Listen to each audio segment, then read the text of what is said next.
Nickel. Bonjour à tous.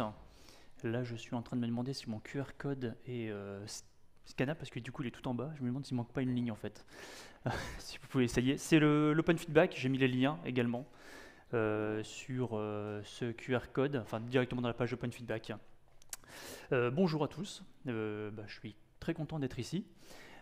C'est la première fois que je donne ce talk en public, donc c'est voilà, un nouveau test pour ce talk. Merci d'ailleurs en fait aux organisateurs de m'avoir sélectionné, c'est cool. Je pensais pas d'ailleurs que j'allais être pris, mais sur ce sujet, mais c'est cool. Je me présente, je m'appelle Antoine Méozon, je vis à Lille.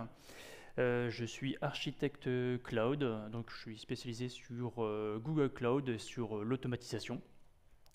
Donc je suis très orienté back, vous allez voir par rapport à la qualité exceptionnelle de mes slides.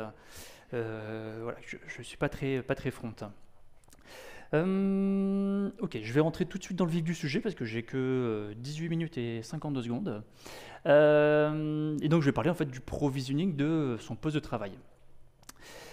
Comment j'ai commencé? J'ai commencé il y a un peu plus de 6 ans, je suis arrivé chez Sphere, j'ai eu un beau Mac tout neuf en fait, et puis je me suis dit, allez, je vais commencer à essayer de pimper un peu tout ça en fait, et du coup assez rapidement j'ai provisionné mon poste. J'ai utilisé Ansible à l'époque parce que c'est l'outil que j'utilisais beaucoup à l'époque, ça fait vraiment du provisioning, mais vous allez voir que c'est pas forcément l'outil le plus adapté pour faire ça, enfin ça marche assez bien. J'ai open sourcé ma configuration depuis 2 ans, hein, donc vous avez tous les liens sur les slides si vous voulez aller voir ça. Je me suis inspiré de Jeff Girling, qui est le pape. Alors pour ceux qui connaissent, alors juste un petit truc, j'aime bien en fait sonder un peu la salle, et du coup je vais vous demander de faire des petits votes à main levée. Alors qui a une main droite? Ok, nickel. Ok, qui connaît Jeff Girling? Ah, pas grand monde. Ok, c'est le pape de Ansible, le mec qui a écrit des bouquins, il fait des confs incroyables. Donc le mec, il a fait en fait, c'est le mec qui a fait tous les playbooks Ansible, et donc il a fait un playbook Ansible en fait de provisioning de son Mac avec 5600 likes. Donc c'est assez dingue juste pour provisionner son poste. J'en ai 7. Voilà, je suis content sur mon projet. J'espère que j'en aurai 10 à la fin de la journée, ce serait cool. Donc concrètement, comment je fais ça? J'ai 2 commandes au quotidien pour vraiment provisionner ça. J'ai une commande Mac config qui ouvre dans IntelliJ ma configuration, et une seconde Mac 11, et je mets le nom du commit en fait, et ça va committer, appliquer ma configuration. Et voilà, je fais ça donc assez fréquemment. Je vais vous redétailler un peu les commandes en fait. C'est un truc important en fait dans ma pratique quotidienne de configurer mon poste en fait. C'est vraiment avoir 2 commandes très simples en fait pour provisionner mon poste. Pourquoi j'ai provisionné mon poste? C'était quoi le but derrière? J'avais entendu parler en fait de provisionner sa configuration. Ça m'avait intéressé. Alors pouvoir réinstaller également sa configuration, même si ça arrive pas souvent, mais c'est quand même très pratique. Mais surtout, c'était pouvoir maîtriser ma configuration, parce que quand j'ai commencé à provisionner mon poste, ça demande quand même pas mal de taf en fait, ne serait-ce que le bootstrap en fait d'installer les différents outils. Et je me suis dit très vite en fait, si jamais je mets ça pas quelque part dans un repo Git, quelque part je peux pas capitaliser dessus en fait. Donc c'est vraiment la capitalisation de ma configuration en fait qui m'a intéressé là-dedans. Et quand j'ai un deuxième Mac en fait, je peux répliquer facilement ma configuration d'un poste à l'autre. Alors simplement, je commence par quoi? J'ai commencé simplement par les packages que j'installe. Donc tout est sur mon repo Git, c'est open source. Là tout simplement, c'est pas exhaustif. De toute façon, je vais pas vous faire l'exhaustivité de ma configuration, ça n'a pas de sens. C'est juste vous montrer un peu comment on commence et comment on lance ça. Donc j'ai simplement en fait avec Ansible en fait la liste de mes packages que j'utilise. Là, j'utilise Homebrew parce que c'est vraiment l'outil de package manager en fait de Mac.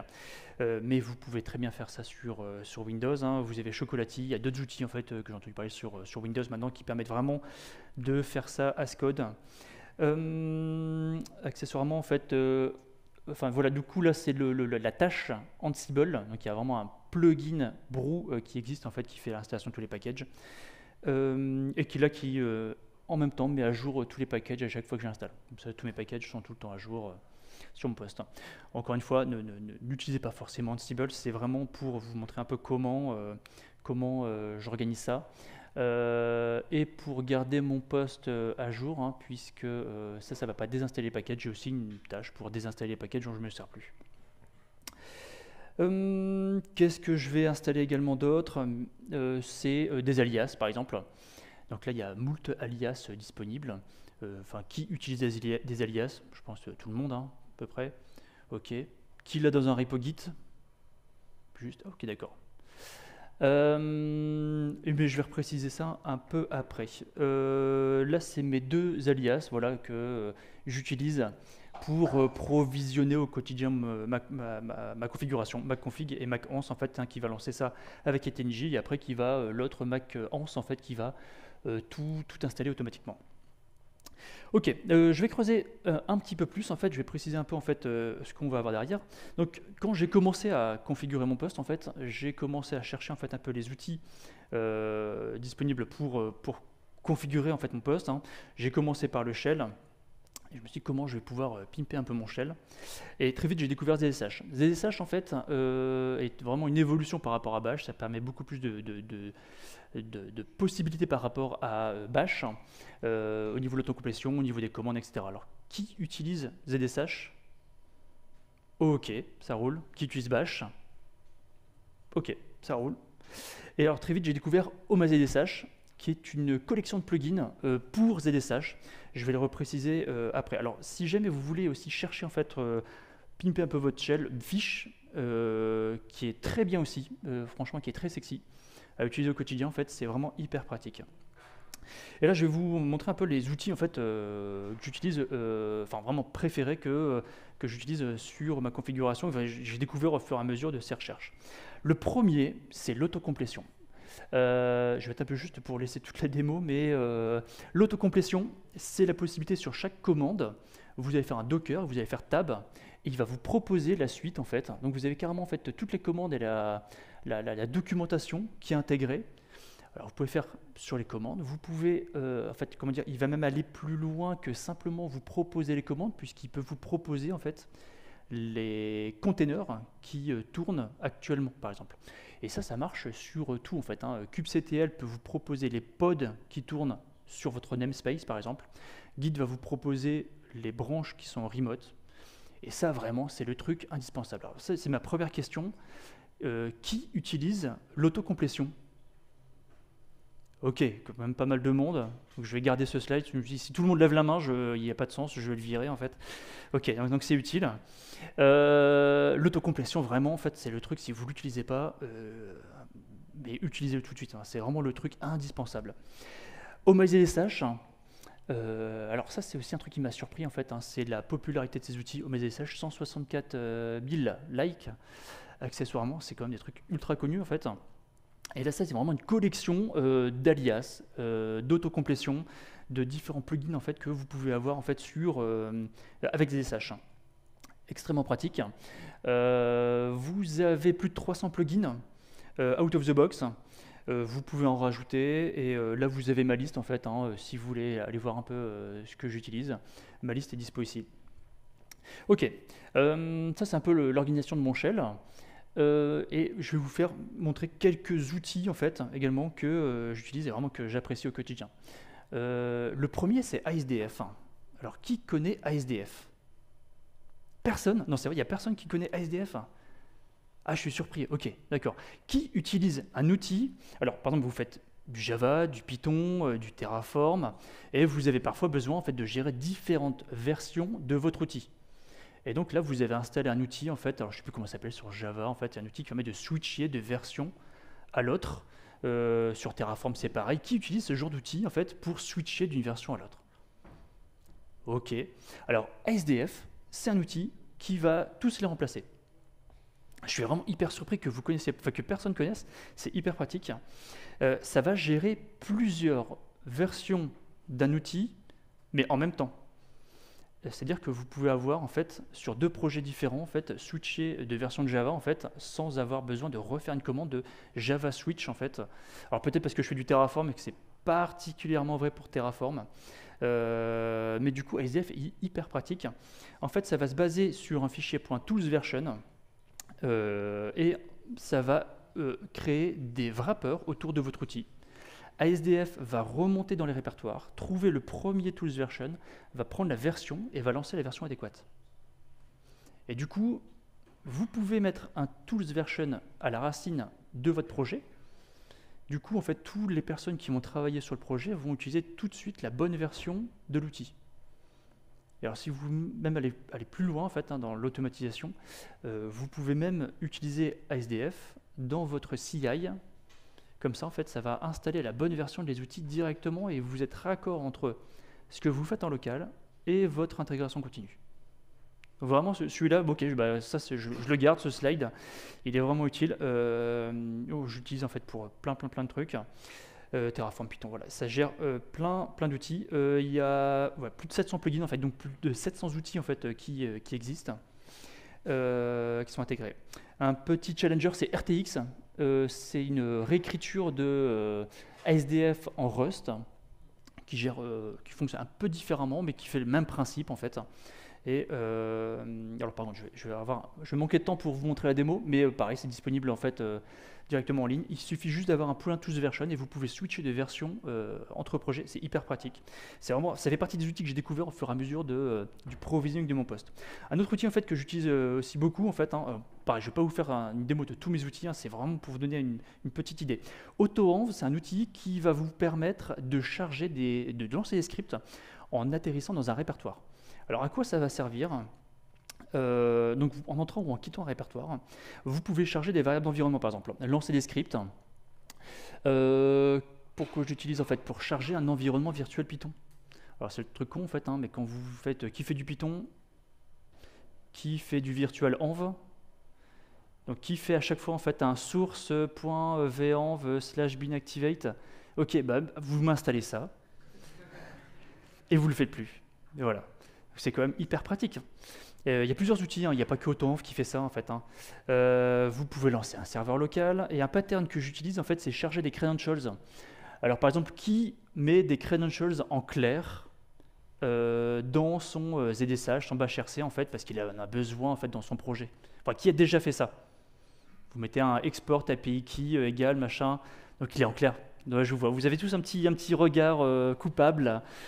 C'est normal. Alors un pattern que j'utilise avec ça, c'est que au lieu de l'avoir en fait sur mon poste, on met ça dans un gestionnaire de secrets, Vault, Google Secret Manager. Vous avez l'équivalent sur AWS, et vous allez faire un script en fait qui va charger en fait ces variables avec l'identité que vous avez utilisée en fait sur gcloud, sur Vault.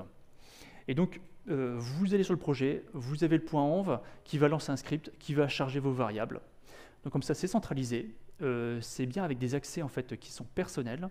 Et si les credentials sont renouvelés, vous l'avez automatiquement. Vous n'avez pas à les remodifier en fait en local. AutoEnv, donc c'est extrêmement pratique. Ok. L'autre outil, que j'ai découvert, Power Level 10K. Alors Power Level 10K, pareil, je vous le conseille fortement. Qui connaît Power Level 10K? Ok. Non, j'allais dire Power Level 9K, c'est pareil. Enfin, c'est la version précédente. Power Level 10K, c'est vraiment un truc génial. C'est un prompt en fait, qui va remplacer votre prompt au niveau shell, qui affiche des informations en temps réel. Vous avez le temps d'exécution de la dernière commande. Bon, vous avez le résultat de la dernière commande. Ça, c'est quand même un peu plus pratique. Vous avez l'état du repo Git. Ça, c'est hyper pratique en fait. Vous voyez en fait si vous êtes bien à jour avec le remote, est-ce que vous avez des trucs à récupérer, le nombre de fichiers en fait qui ont été modifiés. Ça fait gagner un temps fou. Juste pour ça en fait, ça vaut le coup en fait. Vous avez les environnements virtuels. Ça ressemble à ça. Alors ça, c'est vraiment un truc de malade quand même parce que les mecs, ils ont fait un wizard pour configurer tout votre prompt. C'est un truc de taré en fait. Enfin, ces types sont complètement fous en fait. C'est vraiment un projet open source en fait. Le travail est dingue en fait. Ok, comment j'ai structuré mon projet? Pour charger en fait tous mes scripts, j'utilise ce pattern-là. Je me rends compte que mon code est un peu petit, rendu comme ça. En fait, je distribue mes fichiers. En fait, j'ai pas un ZSHRC énorme. En fait, il fait juste ça et je distribue tous mes fichiers. Donc, ça va être vraiment la configuration du shell. À quoi ça ressemble en fait au niveau de l'organisation, hein. J'ai itéré pas mal en fait pour faire cette organisation. Je me suis complètement inspiré en fait des services, en fait, la gestion des services sur Linux. J'ai une priorité en fait avec les nombres en fait qui sont au début du nom, ce qui permet de gérer la priorité entre le chargement des scripts. Pour le coup, je vous conseille si vous vous organisez en fait de cette manière, je vous conseille de réutiliser cette organisation, c'est beaucoup plus simple. Qu'est-ce que ça va contenir? Donc des variables d'environnement, des alias, hein, j'en ai déjà parlé, l'autocomplétion parce que tout n'est pas géré avec OMySSH, quelques configurations spécifiques, hein, quelques exemples ici, AutoJump, Ansible, tac, AutoEnv, le chargement de PLevelDK. Voilà, encore une fois, c'est pas, j'ai pas tout en fait ici, hein, mais c'est juste quelques exemples pour savoir en fait un peu qu'est-ce qu'on peut configurer. Et donc c'est comme le titre de ma conférence en fait, hein, les .files. Les .files, qu'est-ce que c'est? C'est tous les fichiers de configuration que vous avez à racine de votre home en fait et qui vont configurer généralement votre poste. Encore une fois, je ne vais pas vous faire tous les fichiers en fait que j'utilise. Je vais vous montrer quelques exemples en fait, hein. Je parlais de ASDF en fait avec le .tools version, donc j'ai toutes mes versions d'outils en fait qui sont versionnées. J'ai PowerLevelDK. PowerLevelDK, c'est à aller voir. Vous l'installez, vous allez voir votre PowerLevelDK en fait, parce que même avec le wizard, vous n'avez pas 1% en fait, de la configuration possible avec PowerLevelDK. Explorez le fichier. Enfin, en tout cas, c'est mon message. Allez explorer les fichiers, allez explorer la doc. Il y a une configuration qui est complètement dingue. Là, ça, c'est vraiment 1% du fichier complet en fait. Et il y a vraiment des trésors de configuration disponibles. Git config, je voulais le préciser parce que git config, je vais dire qui ne fait pas de git. Ok. Donc voilà, en fait ça c'est quand même un truc particulier avec Git, c'est quand même l'outil que tout le monde utilise. Et dans notre métier en fait, c'est quand même assez rare. Donc pour le coup, c'est hyper pratique. Je voulais préciser Git parce que il y a beaucoup de gens qui ne connaissent pas en fait, qui n'explorent pas suffisamment la configuration Git et je vais vous donner quelques exemples de configuration. Je signe mes commits avec une clé GPG. C'est un élément de sécurité en fait. Alors pareil en fait en configurant, enfin en provisionant son poste, en fait on peut investir sur sa configuration et du coup je garde en fait vraiment toute cette configuration facilement dans mon projet. Un petit détail sur la configuration des push et des pulls. Vous avez la configuration, en fait le push simple, allez voir la doc aussi, c'est hyper pratique. Celui-ci tout le monde s'est fait avoir. Quand vous faites un pull, alors si jamais vous travaillez sur une branche avec un autre collègue, que l'autre collègue a commité, que vous faites un git pull, par défaut, Git va faire un merge. Qui est déjà tombé sur cette situation très chiante? Vous faites ça, vous le mettez, voilà, pull rebase true, et il va faire automatiquement un rebase en fait sur la branche, et vous n'avez plus un historique dégueulasse en fait sur Git. Qui ne connaissait pas cette configuration? C'est vrai, ok, donc je vous conseille vivement de l'utiliser. Le fetch prune true aussi, en fait, qui va nettoyer en fait les branches en fait qui ont été supprimées à distance. Voilà. Le git ignore, je le précise, celui-là il est hyper pratique. Le git ignore, vous pouvez avoir un git ignore global qui va s'appliquer à toute votre configuration. Et là, vous pouvez avoir donc un git ignore. Là, vous mettez en fait tout ce qui est relatif à votre OS et à vos IDE. Et comme ça, on n'a plus besoin de répliquer ça sur toutes les configurations de tous les projets. Et vous vous retrouvez pas avec des VS Code en fait dans les projets en fait. Vous le faites une fois et c'est réglé. Donc ça c'est hyper pratique et je le répète suffisamment souvent pour me dire en fait il faut vraiment que je le rajoute. J'ai plus qu'une minute, je crois que je vais dépasser un peu, mais de toute façon il n'y a personne derrière. Je peux dépasser un tantinet. Si vous faites du conventional commits, vous pouvez avoir un template de message global, c'est compatible avec vos différents IDE. Qui fait du conventional commit? Alors je vous conseille vivement aux autres en fait de vous y mettre, c'est hyper pratique. Conventional commit en fait ça va être un template de message ici en fait, et là c'est la convention à utiliser. J'avais fait une conférence sur Semantic Release qui utilise Conventional Commit, je vous conseille de chercher ça sur YouTube. Si vous ne en faites pas, c'est hyper pratique. Hop là, en conclusion, qu'est-ce que ça m'a apporté? C'est vraiment l'approfondissement, voilà, de maîtriser mes outils. C'est aller voir la doc, aller voir donc l'aide, le help de vos outils en fait, pour vraiment comprendre comment ça fonctionne. Voilà, j'ai vraiment pu capitaliser sur ma configuration. Ça c'est le truc aussi hyper pratique. J'ai découvert plein d'outils en fait d'un élément à l'autre. J'ai pu sécuriser ma configuration avec l'élément que je vous évoquais juste avant. Comment j'ai démarré, enfin comment vous devriez démarrer. Ne récupérez pas un projet existant, en fait c'est imbitable. Le projet de Jeff Geerling, franchement j'ai regardé, je me suis inspiré de ce qu'il a fait mais c'est imbitable. Moi-même je ne comprends pas ce qu'il a fait. Donc commencez tout petit, de toute façon si vous installez un truc existant, ça va juste flinguer en fait votre poste, en fait, vous n'allez rien comprendre. Donc un conseil c'est commencer tout petit, rajouter un élément à la fois, itérativement, et vous allez en fait progressivement configurer votre poste. Ansible est peut-être overkill, ou en tout cas si vous l'utilisez, évitez les playbooks. Si vous ne connaissez pas Ansible, ça va être un ticket d'entrée un peu trop élevé. Voilà, c'est les deux commandes que je vous conseille en fait. Vous les nommez comme vous voulez en fait. Une commande pour l'éditer, une commande pour appliquer la configuration, et zou. Je vous conseille ce repo .files.github.io en fait qui référence vraiment plein de repos, des conférences, des outils en fait pour utiliser ça. Il y a deux outils, en fait il y en a plein, mais deux outils en fait qui sont populaires en fait pour vraiment configurer, enfin provisionner votre poste, Makeup et Chez moi. Voilà.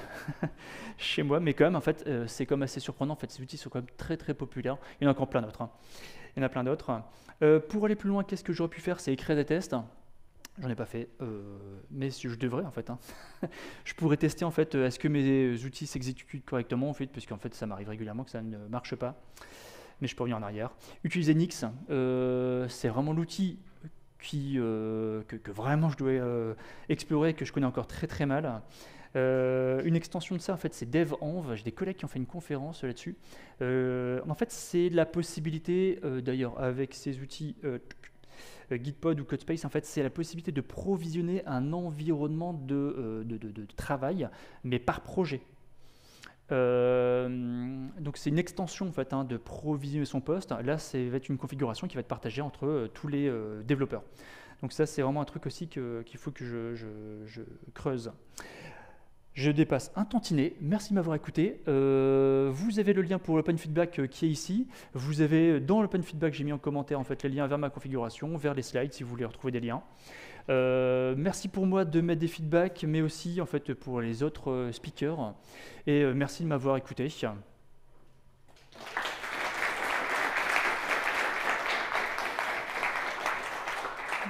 Voilà, et je serai dispo sur le stand Sphere si vous avez des questions, n'hésitez pas. Merci beaucoup.